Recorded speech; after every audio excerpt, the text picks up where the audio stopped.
Chapter 7.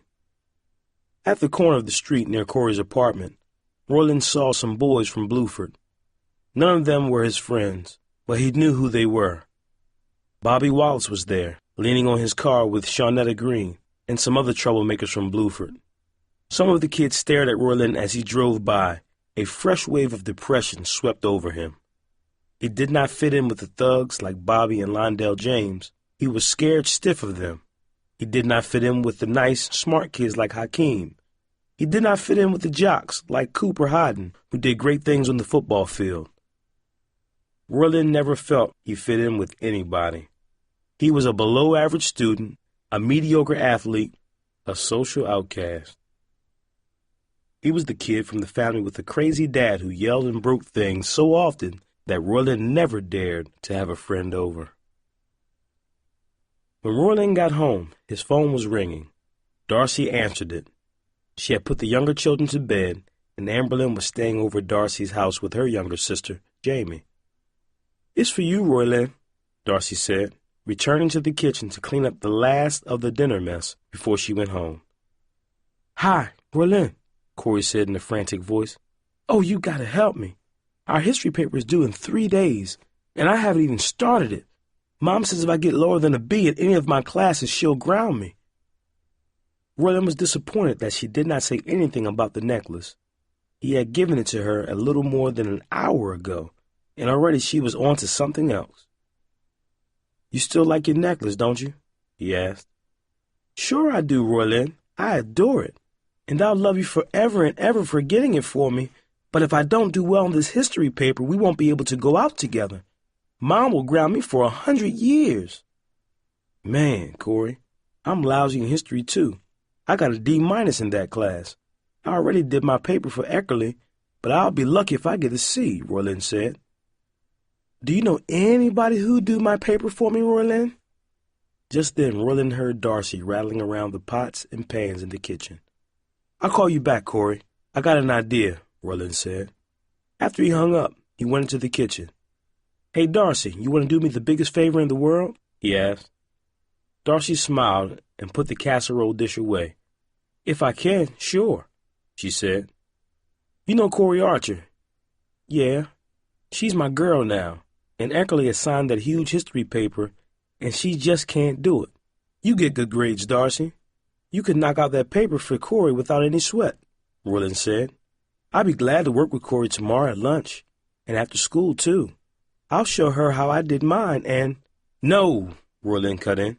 "She needs somebody to do the paper, 'cause she's lousy at that kind of stuff, and this huge history paper is just impossible. All you'd have to do is write it up on the computer at school and put her name on it." "Roylin, it's not a huge paper. It's just 3 pages, and I won't write it for her and put her name on it. We both get in trouble." "Please, Darcy, you gotta do it for me.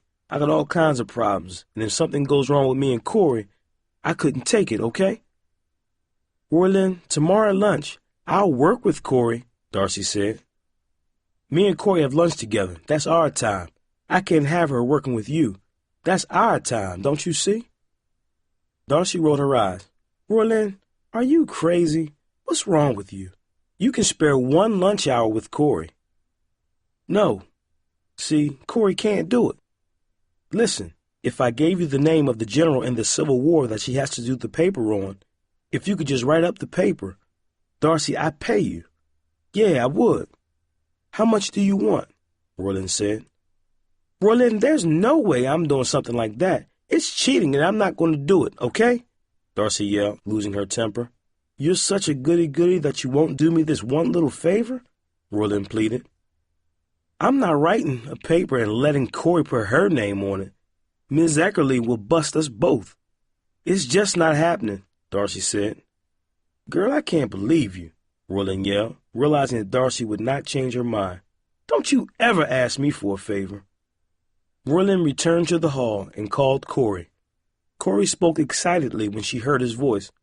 "Roylin, did you find somebody to do my paper?" "Listen, there's this girl who can help you write the paper. She'll sit with you and go over it step by step.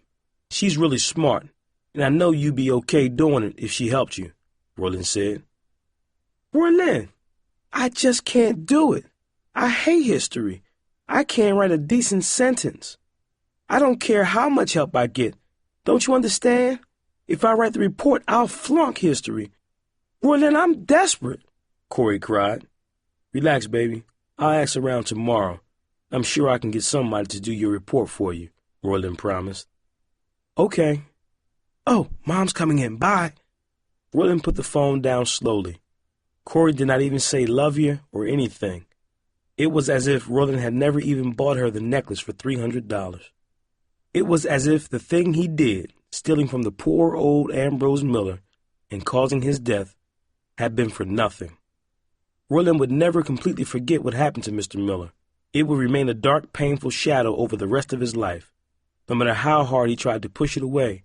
But he had convinced himself that the gift to Corey would cement their relationship so firmly that he would have this incredible girl in his life forever. And somehow, that would even things up. But now, he had the awful feeling that he was wrong. What if the gift was not enough? Maybe Corey desired the necklace in the same way a child wants a shiny ornament on a Christmas tree. And now that she had it, he thought, she might turn her attention to something else. But what?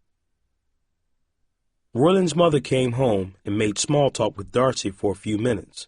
Then Darcy left, and Mom pulled off her heavy overcoat. It's so cold where I work. I'm just cold to the bone. Well, Roylin, you have a good day? Yeah, sure, Roylin lied.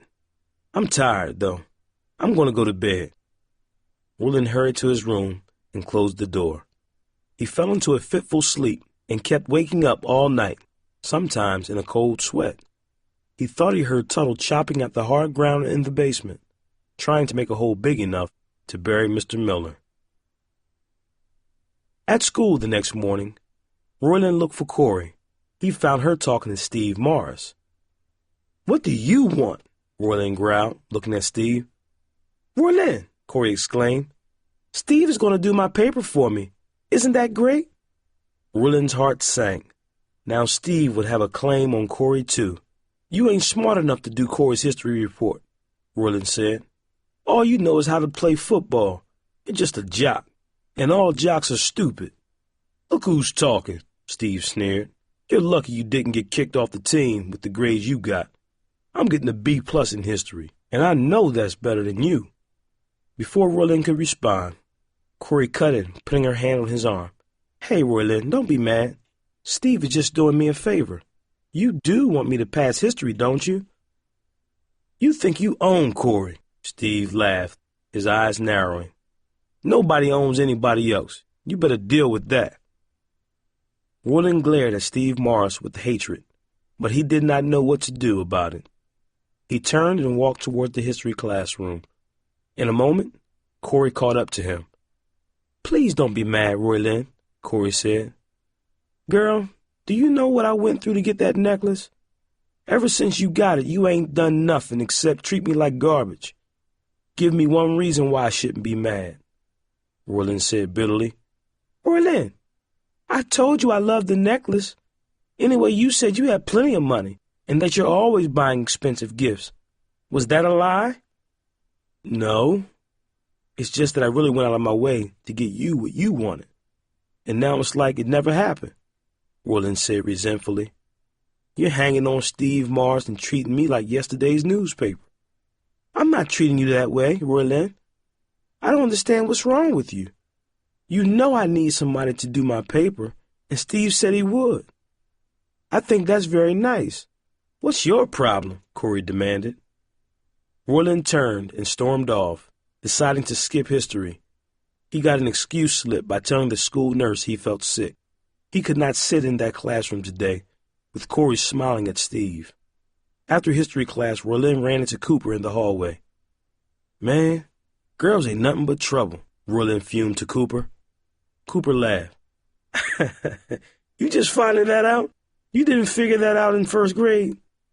I gave Corey Archer this beautiful necklace for her birthday, and now she's flirting with Steve Morris, Roylin complained.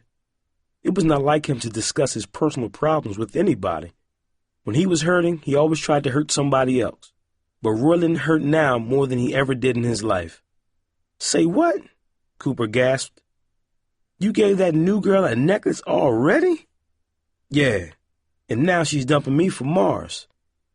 "Man, Mars is smooth. He always got girls chasing him. If you think you can win her from Mars with some cheap jewelry, you got another thing coming," Cooper said. "Coop, it wasn't cheap. I paid $300 for that necklace," Roylin said. "What?" Cooper gasped in astonishment. "How much?" $300. That's a month of tips at the Golden Grill, just so she can have that necklace on her neck," Roylin sighed.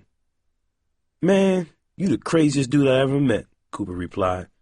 "Tara Carson is my girl, and she'd do anything for me, and I'd do anything for her. But the most I ever paid for a gift for her was $20. We ain't talking just about any girl, Coop. This is Corey Archer. Have you taken a good look at her? She's the best. She's the sports cars guys dream about but never get to touch." Cooper shook his head. "Know what, man? I wouldn't take 6 Corey Archers for one Tara Carson. You know what I'm saying? Tara's there for me, and she's always going to be. And she got heart." Roylin shrugged. Tara Carson was a big girl. She had a pretty face, but she could not compare to Corey. "Coop, I'm telling you, my life is a mess," Roylin said with deep sadness. "Hey, man, you ain't using, are you?" Cooper asked suddenly. "Drugs? No way. Are you crazy?" Roylin exclaimed. "Well, whatever's going on, just know I got your back. We're friends, yo. You hear me?" Roylin could not believe what Cooper had just said. In his entire life, nobody except Mr. Miller had ever considered Roylin a friend. Roylin was deeply touched by Cooper's simple words. But if Cooper knew what he had done, he never would have called him a friend.